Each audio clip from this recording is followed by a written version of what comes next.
Hello guys, welcome my Rokeya kitchen. আজকে আমি আপনাদের সাথে চিকেন কারি রেসিপি শেয়ার করব। ফার্স্ট টাইম লাগছে চিকেন, তেল, হলুদ গুঁড়া, লঙ্কা গুঁড়া, জিরা, নুন, দই, আর লাগছে কাশ্মীরি লঙ্কা গুঁড়া, গোটা মশলা গুঁড়া, আর আদা রসুনের পেস্ট।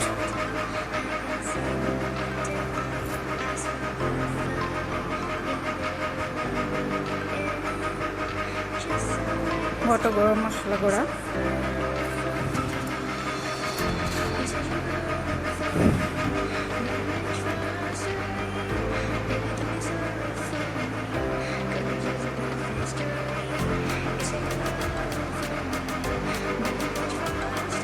ফার্স্ট টাইম একটা জায়গাতে চিকেনগুলো ঢেলে নেব।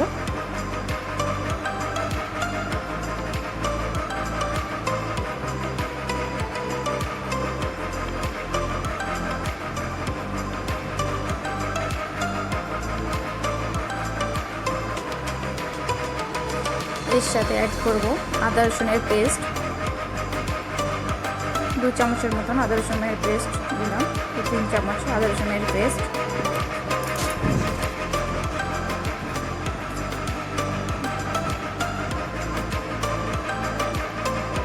স্বাদ মতন নুন, লবণ দিব, আর লাগছে জিরা গুঁড়া,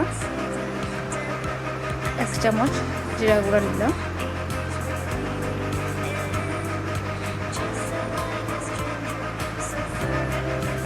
লিচি লঙ্কা গুঁড়া,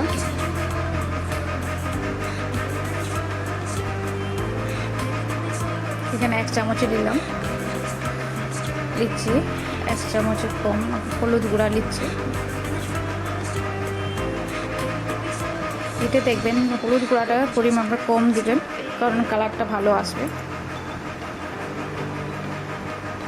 এখানে দেব কাশ্মীরি লঙ্কা গুঁড়া,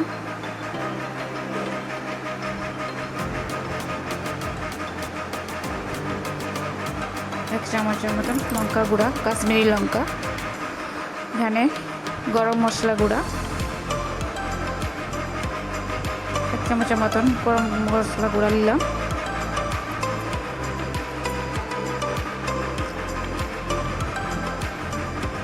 এখানে বাটিতে দইটাকে ভালো করে ফেটে নিতে হবে, কারণ দইতে ছোট ছোট দানার মতন দিয়ে দেওয়া হয়, দানা দানা রয়ে যাবে। তার দেওয়ার আগে যে কোনো তরকারিতে দিতে গেলে দইটা ভালো করে ফেটে নেবেন। কাটা দইটা দিয়ে দিলাম।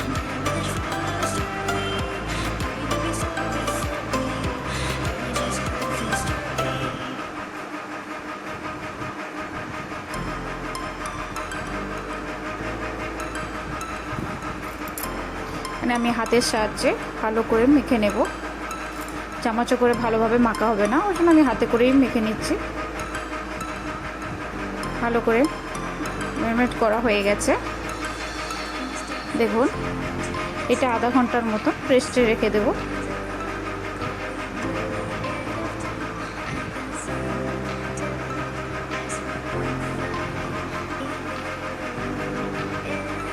আধা ঘন্টার পর খুলে দেখুন সুন্দর হয়ে গেছে।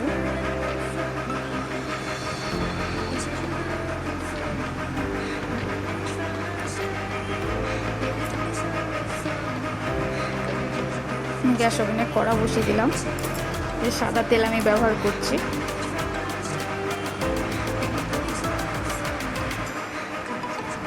আমি তেলেতে গোটা গরম মশলা অ্যাড করব, এলাচ, দারচিনি, আর আমার 2টো লং,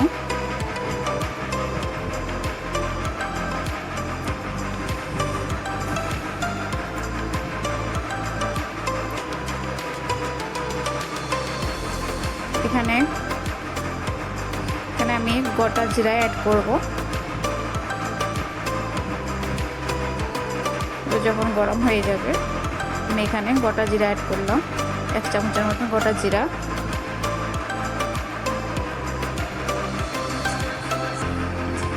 এখানে একটা পেঁয়াজ, ছোটো মাঝারি সাইজে পেঁয়াজ কুচিয়ে রেখেছিলাম, সেই পেঁয়াজটা অ্যাড করলাম।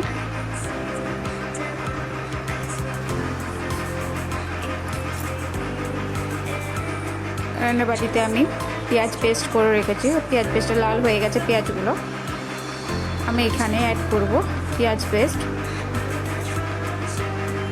মাঝারি সাইজের 3টা পেঁয়াজ পেস্ট আমি অ্যাড করলাম, পেস্টে রেখেছিলাম।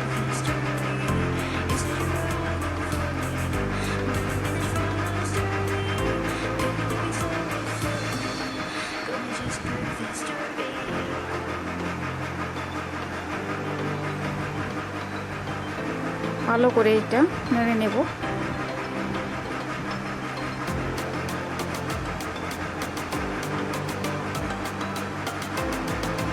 পেঁয়াজটা দেখুন লাল লাল হয়ে আসছে। এখানে মাংসটা এতে অ্যাড করে দেব। দেখুন লাল লাল হয়ে আসছে। এখানে মাংসটা অ্যাড করে নিলাম।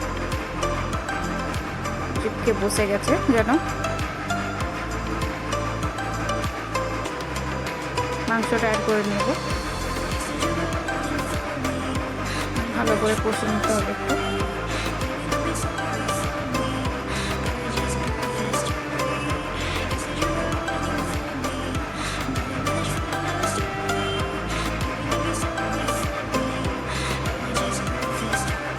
জল দিয়ে ভালো করে কষতে হবে। 10-15 মিনিটের মতন ভালো করে কষতে হবে। কিছুক্ষণ ঢাকা দিয়ে রেখে দিলে জল নিজে থেকে জল বেরিয়ে আসবে।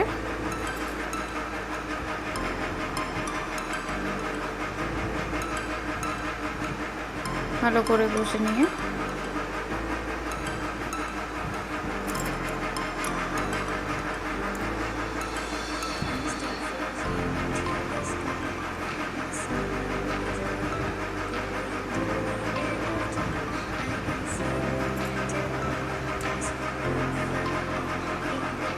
দশ থেকে 15 মিনিট ভালোভাবে কষতে হবে গন্ধটা যাওয়ার জন্য।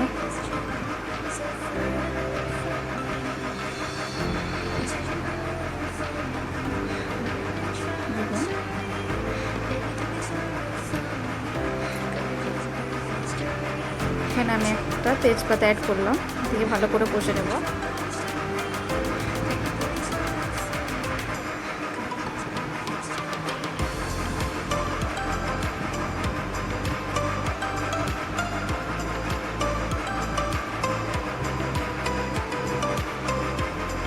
যখন কষা হয়ে গেছে দেখবেন তখন মশলা থেকে তেল বেরিয়ে আসবে।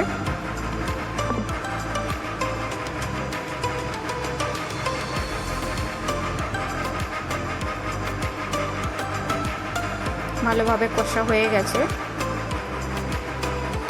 দেখুন তেল বেরিয়ে এসছে।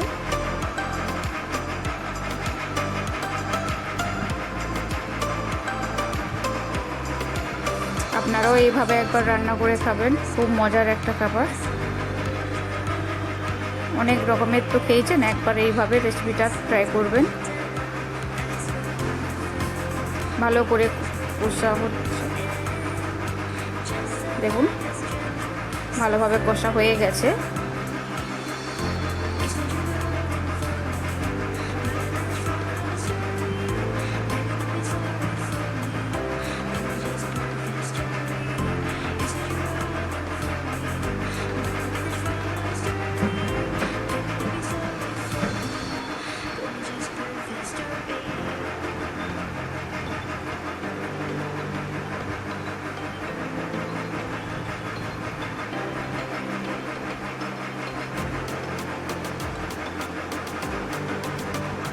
দেখুন কত সুন্দর কষা হয়ে গেছে।